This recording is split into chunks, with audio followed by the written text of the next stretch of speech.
Rhyce, what was the review like after that on Saturday night? Yeah, it was pretty thorough from the coaches. We went through it at length, and there were some really good findings out of it.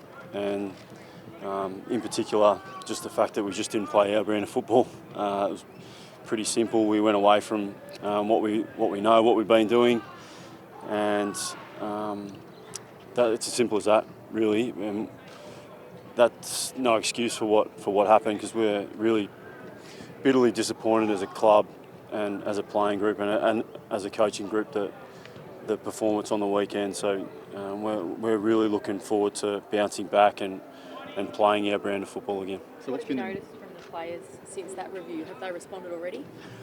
I've noticed that they are really disappointed.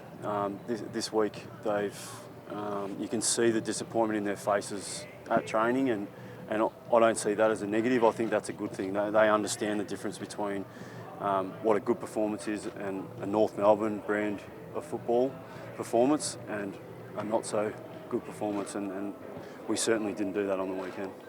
The final's no longer on the radar. What do you want to get out of the last two games, and how do you motivate the players to get up for those games?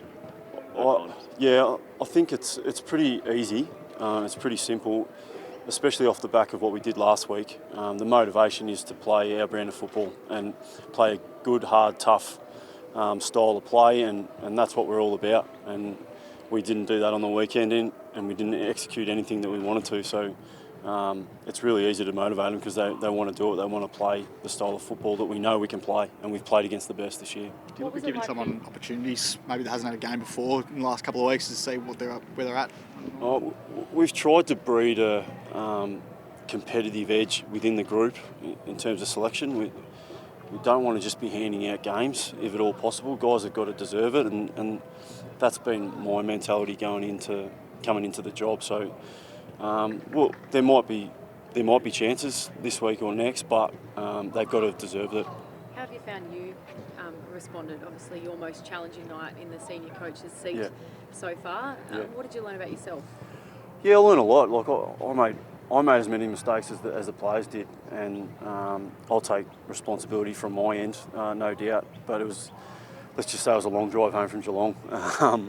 Had a lot of thinking time, but reflected on what I did, what we did as a club, and how we executed our plan. So it was tough. It was a tough weekend, and they all are. But I'm really looking forward to the challenge, and that's the best part about this job going forward. Every day is a new day, and every day breeds new opportunity, and we've got a great opportunity today to train really well and set ourselves up. What sort of coach are you? Because some are music on the way home, others are talk back on the way home. Yep. Ross Lyon talks about the bottle of red that he drinks when he watches the replay. Hopefully not on the way home. No, that's right. I think he said he likes to let it breathe for an hour after a loss. Yeah. What's on the cards for you after a loss like that? I went home. I checked in on my kids, because obviously I was asleep. They're only 4 and 2, but I just sat on the couch for half an hour. Obviously I'd had a bit of time to think, and then got up the next day and went into reviewing the game. So I'm pretty basic kind of bloke, but I was disappointed and didn't get much sleep. I could admit that. Sean Higgins said yesterday the club hadn't approached him to offer to extend his contract beyond next year. Is that something you'll look to do soon? In the next few weeks, maybe? Look, I'm not going to comment on contracts. Look, all I know is that Sean's here next year. He's a valued member of our playing group, and he was disappointed yesterday with the reports, and so will we. But I'm not going to be commenting on any of that stuff. The club in the last couple of years has tried to go after some big free agents. Will that be the case again? Again, I can't comment. It's not something that I want to talk about now. We've got 2 games to go, and we'll have those discussions at the appropriate time, and you guys will be first to know. Are you able to let us know how you're preparing for this weekend's game, considering Port Adelaide are trying to cling into their spot on the top 8? Yeah. So Port are in really good form.